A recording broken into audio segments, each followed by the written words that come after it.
नमस्कार, मैं हूं आशुतोष और आप देख रहे हैं सत्यहिंदी.com। सत्यहिंदी.com के खास कार्यक्रम आशुतोष की बात में आपका स्वागत है। जैसा कि आप सब लोग जानते हैं कि भारतीय जनता पार्टी के नेता सांसद रमेश बिधूड़ी ने एक हंगामा मचा दिया है। संसद में उन्होंने जिस तरीके की भाषा का इस्तेमाल किया, साथ ही सांसद दानिश अली को लेकर, उसके बाद से देश पूरी तरीके से सन्न है, हैरान है, परेशान है और भौचक्का है कि क्या कोई सांसद इस तरीके की भाषा का इस्तेमाल लोकसभा के अंदर कर सकता है। इस तरीके की भाषा हमने अक्सर सुनी है सड़कों के ऊपर, जहां एक दूसरे के जाति धर्म को लेकर ओछे और बहुत ही घटिया किस्म की टिप्पणियां की जाती हैं। लेकिन संसद में क्या इस तरीके की टिप्पणी हो सकती है? और अगर होती है तो उसका मतलब क्या है? क्या संसद में स्पीकर या चेयरमैन ऐसे किसी सांसद के खिलाफ कड़ी कार्रवाई कर सकते हैं? और अगर कार्रवाई कर सकते हैं तो वो कार्रवाई किस हद तक जा सकती है? क्या सिर्फ सस्पेंशन एकमात्र इलाज है या फिर कुछ और भी हो सकता है? इस पूरे मसले पर बड़ी गंभीरता के साथ हम बातचीत करेंगे और जानने की कोशिश करेंगे लोकसभा के पूर्व सेक्रेटरी जनरल पीडीटी आचार्य साहब से। और उनका बहुत बहुत स्वागत है। इस वक्त वो केरला में है, लेकिन हमने उनसे गुजारिश की कि ये बड़ा महत्वपूर्ण मसला है, आप हमारे साथ जुड़े। बहुत बहुत थैंक यू सर, हमारे से जुड़ने के लिए। आचार्य साहब, ये जो पूरा वाकया है, इसको आप किस नजर से देखते हैं? क्या आपको लगता है कि इससे संसद की गरिमा को नुकसान पहुंचा है? काफी नुकसान पहुंचा है, क्योंकि मैंने कभी इस तरह की जो शब्द यूज करते हुए सुना नहीं। और मैं तो 40 साल पार्लियामेंट में रहा हूं और कभी भी ऐसे शब्द बोलते हुए मैंने तो नहीं सुना है। इसलिए और ये बहुत ही शोभनीय है, अशोभनीय है एक मेंबर के लिए इस तरह की शब्द यूज करना, और एक फेलो मेंबर के खिलाफ ये भी है। तो ये तो बिल्कुल नहीं होना चाहिए। तो इसके बारे में दो राय नहीं है। आचार्य साहब, इसमें अक्सर कभी कभी जो सांसद हैं वो गुस्से में या उत्तेजना में डिबेट में हिस्सा लेते समय कुछ ऐसे शब्दों का इस्तेमाल कर देते हैं जिसकी वजह से उनकी भर्त्सना भी होती है। लेकिन इसमें एक बहुत क्लियर डिस्टिंक्शन दिखाई पड़ता है कि इसमें कहीं ना कहीं कम्युनल स्लर है। तो क्या इसको जो सामान्य से गाली गलौज के शब्दों का इस्तेमाल होता है उस श्रेणी में रखा जाए या इसको अलग तरीके से रखा जाए? देखिए, इसमें ये समझने की बात है कि हाउस के अंदर जो अनपार्लियामेंट्री टर्म्स वो यूज नहीं कर सकते, और उसको लोकसभा पब्लिकेशन भी निकालते हैं अनपार्लियामेंट्री एक्सप्रेशंस के ऊपर एक पूरा पब्लिकेशन निकालते हैं। लेकिन यहाँ पर जैसे आपने कहा, ये कम्युनल स्लर भी उसमें आ गया है, और इस तरह की कई चीजें हैं इसमें। इसमें मुझे तो लगता है कि जब मेंबर इस तरह के शब्द इस्तेमाल करते हैं, उस वक्त चेयर का एक फर्ज होता है। चेयर इनको अ, रोकते हैं उसी वक्त, और रोक करके सदन का ध्यान इसकी तरफ आकर्षित करते हैं, और चेयर कहते हैं और उसे पूछते हैं कि आप इसको विड्रॉ करो, ये जो शब्द आपने यूज किया है ये विड्रॉ करो, और अपोलोजाइज कर लो। ये चेयर कह सकता है, depending on the seriousness of the words और सीरियसनेस ऑफ द सिचुएशन। और तो इस तरह के वर्ड्स यूज करते हैं, तो चेयर ऐसा कर सकते हैं कि आप विड्रॉ करो और अपोलोजाइज कर लो हाउस। क्योंकि एक मेंबर से एक एक लेवल, एक स्टैंडर्ड एक्सपेक्टेड है, जी। अपेक्षित करते हैं हम लोग। तो जब उस स्टैंडर्ड से नीचे गिर जाते हैं तो उस वक्त नेचुरली सारे सदन को ठेस पहुंचता है। सिर्फ मेंबर को ही नहीं, सारे सदन को ठेस पहुंचता है। इसलिए स्पीकर का, चेयर का, जो भी बैठते हैं चेयर में उस वक्त वो स्पीकर है। तो उसमें वो कल जब इस मेंबर ने कुछ ये सारा ये जो वर्ड्स यूज किया था, उस वक्त कोई और था चेयर पे। जी। तो उनका फर्ज है कि उसी वक्त उनको रोकने का और उनसे ये कहने का कि विड्रॉ कर लो और अपोलोजाइज कर लो। ये तो मिनिमम है, कहना चाहिए। अगर वो नहीं करते हैं तो फिर अगला कदम तो इनको निकालना है, क्योंकि डिसिप्लिनरी एक्शन तो लेना ही है। फिर वो डिफाई करते हैं चेयर को, हाउस को, तो उस वक्त फिर बाकी जो है मोशन लाएगा और सस्पेंशन हो सकता है। लेकिन अब मामला उससे आगे बढ़ गया है जी। अब इन्होंने मिस्टर दानिश अली जो है, इनके खिलाफ ये सारे बोर्ड्स का इस्तेमाल इन्होंने किया है, इन्होंने एक ब्रीच ऑफ प्रिविलेज का नोटिस दिया हुआ है। तो ब्रीच ऑफ प्रिविलेज नोटिस जब देते हैं उस वक्त स्पीकर का ये फर्ज होता है कि उसको ऑफ कोर्स प्रीमा फेशी एक एग्जाम करके उसकी जांच करके स्पीकर कमेटी को रेफर करेंगे, प्रिविलेजेस कमेटी को। तो उसमें फिर प्रिविलेजेस कमेटी इसकी जांच करते हैं, उसके बाद वो सजेस्ट करते हैं कि क्या पनिशमेंट इनको देना है और वो सारी चीजें उसके हिसाब से फिर हाउस उनको सजा देती है। ये है प्रक्रिया। अब इस वक्त यही है। बाकी जो स्पीकर का उनसे माफी मंगवाने वगैरह तो खत्म हो गया मामला, तो हुआ नहीं है, इसलिए ये मामला तो आगे बढ़ा है। अब ये प्रिविलेज का, ब्रीच ऑफ प्रिविलेज का मामला बन गया। तो ब्रीच ऑफ प्रिविलेज का मामला जो है वो कमेटी उसकी जांच करेगी और जो रिकमेंडेशन करेगी। आचार्य साहब, इसमें दो सवाल है। पहला तो ये कि उस जो सांसद महोदय ने किसी तरीके की कोई माफी नहीं मांगी और वो उस पर चुप है अभी तक। दूसरा, जो उस वक्त हाउस को लीड कर रहे थे रक्षा मंत्री राजनाथ सिंह, उन्होंने फौरन खड़े होकर रिग्रेट कर दिया। क्या ये काफी है? खैर देखिए, ऐसा है कि जब वो एक सीनियर मिनिस्टर जैसे राजनाथ सिंह जी है और वो खड़े होके माफी मांगते हैं, तो उनको तो इनसे कहना चाहिए कि आप माफी मांगो। आखिर गलती की इन्होंने, राजनाथ सिंह जी ने थोड़ी की है। जी। और वो एक मेंबर है और राजनाथ सिंह जी भी मेंबर है, तो हाउस में दोनों बराबर है। तो जब इन्होंने, एक मेंबर ने बहुत ही अशोभनीय बातें दूसरी एक मेंबर के खिलाफ किया है, तो उसका तो सजा तो होना ही चाहिए। नहीं तो क्या है, वो तो बड़ा इनजस्टिस हो जाएगा जिस मेंबर के खिलाफ इन्होंने ये वर्ड इस्तेमाल किया है, क्योंकि वो पब्लिक की नजर में उनकी साख गिर जाती है जिनकी इस तरह से टिप्पणी की जिनको गई। इस तरह से गाली दी जाती। तो इसलिए उनको जो ठेस पहुंची है वो राजनाथ सिंह जी के माफी मांगने से वो पूरा नहीं होता। वो मतलब उससे उसका समाधान नहीं होता। इसलिए जिन्होंने ये वर्ड इस्तेमाल किया है उनको तो सजा मिलना चाहिए। उनके बगल में और उनके साथ दो पूर्व केंद्रीय मंत्री भी बैठे थे, डॉक्टर हर्षवर्धन और रविशंकर प्रसाद जी। और हर्षवर्धन जी तो साफ देखे जाते हैं कि वो एक तरीके से हंस रहे थे इस पूरे मसले पे। क्या उनके खिलाफ भी कार्रवाई हो सकती? क्या इसको माना जाए कि जो कुछ भी गलत शब्दों का प्रयोग रमेश बिधूड़ी जी ने किया है उसका एंडोर्समेंट है? नहीं, ये नहीं हो सकता। ऐसे कोई रूल में ऐसे कोई प्रावधान ऐसा नहीं हो सकता है।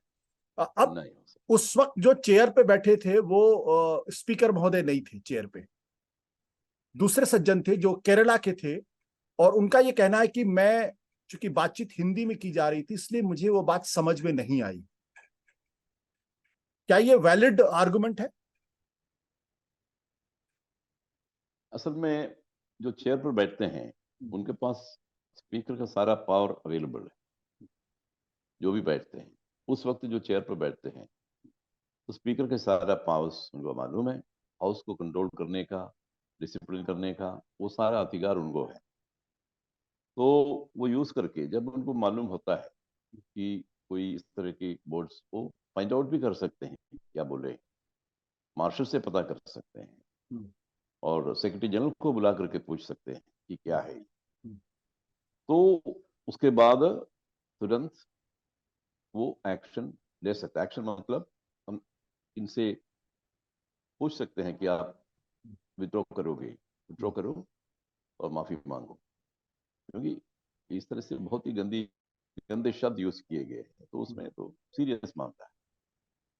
नहीं तो हीट ऑफ द मोमेंट में कोई शब्द कहें और अगले क्षण में वो कहेंगे कि sorry I am doing this words inadvertently I have used it, I am extremely sorry, तो खत्म हो जाएगा मामला उसमें। लेकिन ये ऐसा नहीं है, इन्होंने बिल्कुल बराबर वो वर्ड्स यूज किया है, टोरेंट ऑफ वर्ड्स, यही हुआ है। तो उसमें इनको असल में एक्शन इस तरह से लेना चाहिए था।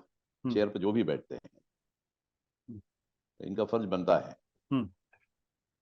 तो उसमें अगर नहीं होता है तो फिर naturally house parliamentary affairs minister को बोल सकते हैं कि ये मूव करो, मोशन मूव करो, जो भी है, तो पावर है इनके पास। You can name this member, इनको नेम कर सकते हैं और कह सकते हैं कि उनसे इतना पावर लेकिन तो है उनके पास। हाँ, आपने कहा कि जो चेयर पे बैठे हुए हैं उस वक्त उनके पास स्पीकर के सारे पावर हैं और वो कार्रवाई कर सकते थे। अब चूंकि उन्होंने कार्रवाई नहीं की है, तो क्या अब ये ओनस जो स्पीकर महोदय हैं, जो डेजिग्नेटेड स्पीकर महोदय हैं ओम बिरला जी, क्या उनके ऊपर है? और वो क्या अभी भी सत्र खत्म होने के बाद भी सस्पेंड कर सकते हैं? नहीं, उसमें दो चीजें हैं। एक तो suspension from the sittings of the house. Normally जब सदन चल रहा हो उस वक्त इस तरह की वाकया होती है हाउस में, तो उस वक्त हाउस के सिटिंग से सस्पेंड होते हैं, हाउस के सिटिंग से। और वो मैक्सिमम पनिशमेंट जो है हाउस के खत्म होने तक है, तब suspension from the sittings of the house.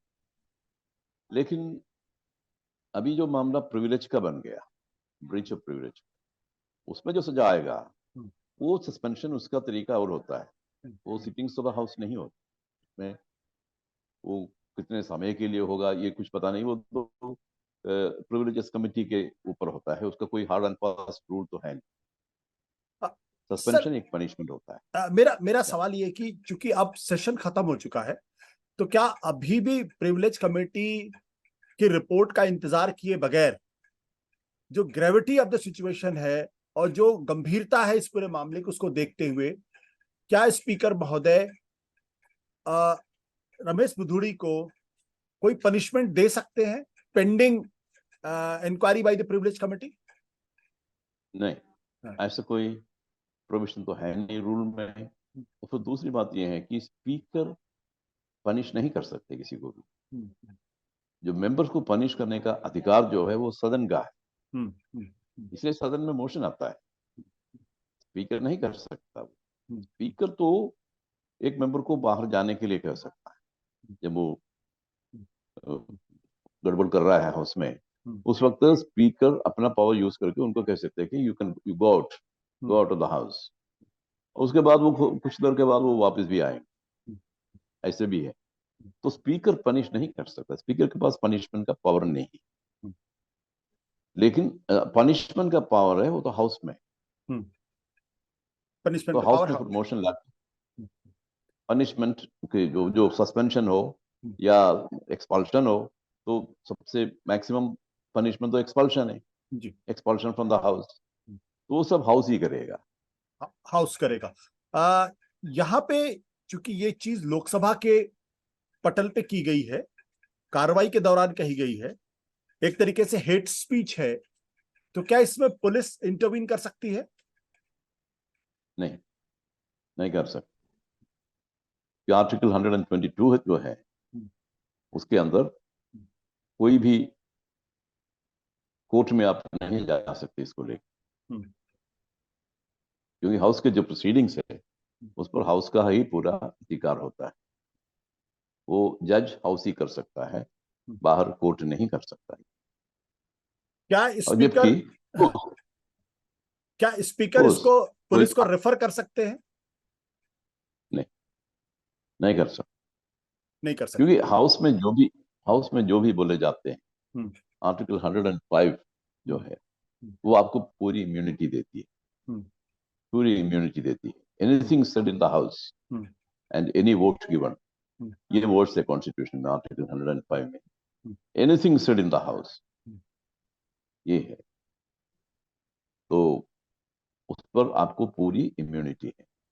क्योंकि ये कई कई हम्म, कई सीनियर हाउस जो ही पनिश कर सकते हैं उनको, कोर्ट नहीं। इसका मतलब ये कि स्पीकर इस मामले को पुलिस को रेफर नहीं कर सकते या नहीं करना, नहीं कर सकते, नहीं कर सकते, दैट्स फाइनल। नहीं कर सकते, नहीं, नहीं कर सकते, बिल्कुल। या क्या पुलिस स्पीकर की परमिशन से केस ले सकती है नहीं, बिल्कुल हेट नहीं, स्पीच मानते हुए?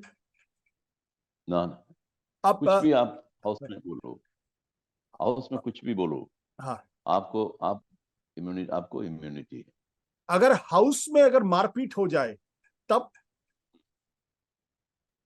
देखिए ना, क्रिमिनल केस कुछ और होता है, हम्म, क्रिमिनल केसेस, हम्म, अब मारपीट हो जाता है, वो तो क्रिमिनल केसेस बन गया हम्म, अंडर आईपीसी, हम्म, तो क्रिमिनल केस में कोई इम्यूनिटी नहीं होती, हम्म, लेकिन हाउस में जो भी बोले जाते हैं हम्म। उस पर इम्यूनिटी है। बट सर, मैं थोड़ा सा फर्क चाहता हूं, यहाँ पे जो बोला गया वो हेट स्पीच है और जो ठीक है, नॉर्मल बोला जाता है वो फर्क। तो अगर हेट स्पीच है तो क्रिमिनल एक्ट है। फिर देखिए ना, ये आर्टिकल 105 ये कॉन्स्टिट्यूशनल राइट या कॉन्स्टिट्यूशनल प्रोविजन है। अब कॉन्स्टिट्यूशनल प्रोविजन को एक कानून ओवरराइड नहीं कर सकता।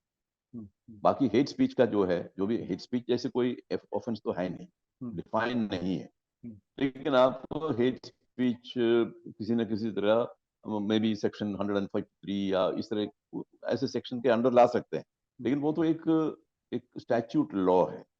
लेकिन यहाँ पर जो इम्यूनिटी दी गई है वो तो कॉन्स्टिट्यूशनल लॉ है, तो कॉन्स्टिट्यूशनल लॉ जो है वो स्टैच्यूट लॉ के ऊपर है। ये क्या इसमें जो कंसर्न मेंबर ऑफ पार्लियामेंट है उनकी सदस्यता भी जा सकती है? अगर प्रिविलेज कमेटी चाहे तो रिकमेंड कर सकती है? खैर रिकमेंड तो कर सकती है, जी। रिकमेंड कर सकती है, लेकिन करेगी या नहीं वो तो हम कह नहीं सकते, क्या कहेंगी वो तो कमेटी के ऊपर है, हम उसके बारे में कोई कमेंट नहीं करना चाहते। हम्म, हम्म, हम्म, अ, कितना वक्त लग सकता है इस पूरे मामले में? How much time privilege committee will take? इसमें देखिए ना, इसमें कोई ऐसा ज्यादा वक्त लेने वाला है नहीं, क्योंकि मामला तो हाउस के सामने ही हुआ है, सबके सामने हुआ है, and everybody has heard it, everybody has seen it, तो उसमें और कोई इसकी जांच करने की जरूरत नहीं, कोई विटनेस वगैरह बुलाने की कोई जरूरत नहीं है। That is- So committee has to come to a finding. Committee has to come to a conclusion. What exactly the committee should recommend. यही है, क्या सजा recommend करनी चाहिए, ये बात है। ऑफेंस तो हुआ है, ब्रीच ऑफ प्रिविलेज तो हुआ है, तो उसमें क्या पनिशमेंट इनको दे सकते हैं, इसी के बारे में ही कमेटी को डिसाइड करना है।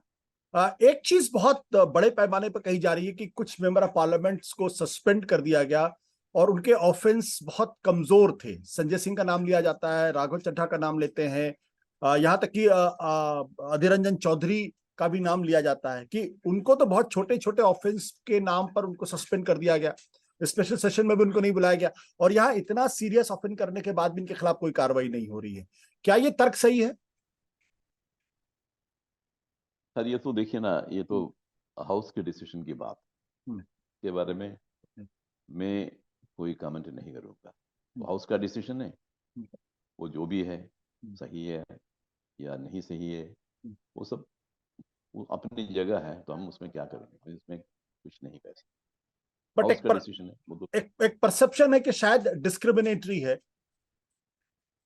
खैर देखिए ना, जो हाउस जो डिसाइड करते हैं मामला, तो उसका अपना रीजनिंग होगा, कमेटी जो डिसाइड करेगी उसका अपने लॉजिक होगा, तो उसके मुताबिक करेंगे। लेकिन एक बात मैं कहूंगा जरूर जी कि ये जो सस्पेंशन पेंडिंग इंक्वायरी वाला जो प्रोसीजर है, ये प्रोसीजर पार्लियामेंट में नहीं, हमारे रूल बुक में कहीं भी नहीं। ये एक नया प्रोसीजर अभी शुरू हुआ है जिसका कोई लीगल वैलिडिटी नहीं है।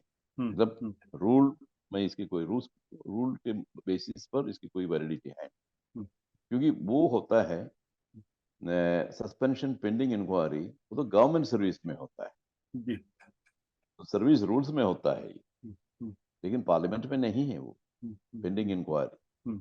जो एक मेंबर को सस्पेंड किया जाता है, उसका एक ग्राउंड होता है रूल में। ये रूल में ये प्रोविजन है कि हाउस को ऑब्स्ट्रक्ट करना, स्पीकर को डिफाई करना, वो एग्रेवेटेड फॉर्म में जब ये होता है उस वक्त इनको सस्पेंड किया जाता है। नहीं तो एक मेंबर ऑफ पार्लियामेंट को आसानी से इतने एकदम सस्पेंड करना ठीक नहीं होता। वो रूल्स का जो उसका जो पर्पस है वो कुछ अलग है। मतलब एक बहुत ही एग्रेवेटेड फॉर्म में जो ऑफेंस होता है डिफाइंड सो द चेयर, तब जाके उनको सस्पेंड किया जाता है। ऐसा नहीं कि just drop of the hat, at the drop of a hat, nobody can be suspended like that is. Sanjay Singh का केस, उनकी कंप्लेन ये है कि मुझे सस्पेंड कर दिया गया पिछले सत्र में, और इस सत्र में भी जो स्पेशल सेशन बुलाया गया उसमें भी उनको एंट्री नहीं दी गई। इसमें कानून, इसमें नियम क्या कहता है संसद का? क्या जिस सत्र में जिनको सस्पेंड किया जाता है उसी सत्र के लिए होता है, या उसको अगले सत्र में भी एक्सटेंड कर सकते हैं? क्या स्पेशल सेशन में भी एंट्री नहीं हो सकती है? देखिए, जो रूल है, सस्पेंशन का जो रूल है, उसमें क्लियरली लिखा हुआ है कि मैक्सिमम जो सस्पेंशन है वो उस सत्र के अंत तक है, उस सत्र के अंत तक। लेकिन उसमें यह भी है कि सस्पेंशन के तुरंत बाद इसको सस्पेंशन ऑर्डर को टर्मिनेट किया जा सकता है, वो भी है। तो इसका मतलब है सस्पेंशन एक एक्सट्रीम काइंड ऑफ स्टेप है, लेकिन उसकी अवधि बिल्कुल निश्चित की गई, मतलब अंत तक, सत्र के अंत तक, उसके आगे नहीं जा सकता। रूल यही कहता है। तो क्या संजय सिंह इसको सुप्रीम कोर्ट में चैलेंज कर सकते हैं, स्पीकर की इस रूलिंग को या चेयरमैन की इस रूलिंग को, क्यों राज्यसभा के सदस्य हैं? हाँ, इस मामले में, इस बारे में खैर मैं इतना कह सकता हूं कि राजा रामपाल केस में सुप्रीम कोर्ट ने बिल्कुल क्लियरली कहा है कि जो इम्यूनिटी है वो प्रोसीजरल इरेगुलरिटी तक सीमित है। जहां उसमें कोई प्रोसीजरल इरेगुलरिटी होती है उसको लेके कोई कोर्ट में नहीं जा सकता, उसको चैलेंज नहीं किया जा सकता। लेकिन कोई अनकॉन्स्टिट्यूशनल एक्ट होता है, ग्रॉसली इलीगल एक्ट होता है, या वायलेशन ऑफ नेचुरल जस्टिस होता है, ऐसे मामलों में कोर्ट में जा सकते हैं आप। ये राजा रामपाल केस में सुप्रीम कोर्ट का जजमेंट है ये। तो फिर कोई इलीगलिटी, ग्रॉस इलीगलिटी या अनकॉन्स्टिट्यूशनैलिटी हुई है, वो फिर आपके परसेप्शन की बात है, तो मेंबर खुद अपना कंक्लूजन तो में पहुंच सकते हैं। अगर किसी एक सांसद को एक सत्र के लिए अगर पनिश किया गया है, तो क्या स्पेशल सेशन पे वो लागू होगा या लागू नहीं होगा? नहीं, वो तो सर इस पर लागू होगा। एक सत्र के लिए है तो वो सत्र के अंत तक वो खत्म हो जाएगा, होना चाहिए अंडर द खत्म हो रूल्स, जाना। तो स्पेशल सेशन में उनकी खत्म हो एंट्री जाएगा। होनी चाहिए पार्लियामेंट में? वो स्पेशल सेशन हो या दूसरे सेशन हो, हाँ हाँ। तो उनकी एंट्री तो होनी चाहिए, होनी चाहिए। लेकिन यहाँ पर कुछ कुछ डिफरेंट तरीके से इन्होंने ये सारा किया है। रूल यही कहते हैं, लेकिन यहाँ पर सस्पेंशन पेंडिंग इंक्वायरी किया हुआ है, ये तो मेरे ख्याल से चैलेंज किया जा सकता है। ये प्रोसीजर तो है नहीं, रूल में नहीं है। जो बिल्कुल। रूल में नहीं है तो उसको चैलेंज किया जा सकता है। आपकी नजर में जो ऑफेंस रमेश भिदुड़ी का दिख रहा है, उनमें उनके खिलाफ मैक्सिमम पनिशमेंट क्या हो सकता है? देखिए, ये तो कमेटी और हाउस, इनको सोचने की इनको तो सोचना है इसके बारे में। मैं तो कोई कमेंट नहीं कर सकता, मैं इसमें क्या करूं। Thank you sir, thank you so much हमसे इतनी बात करने की। Thank you sir.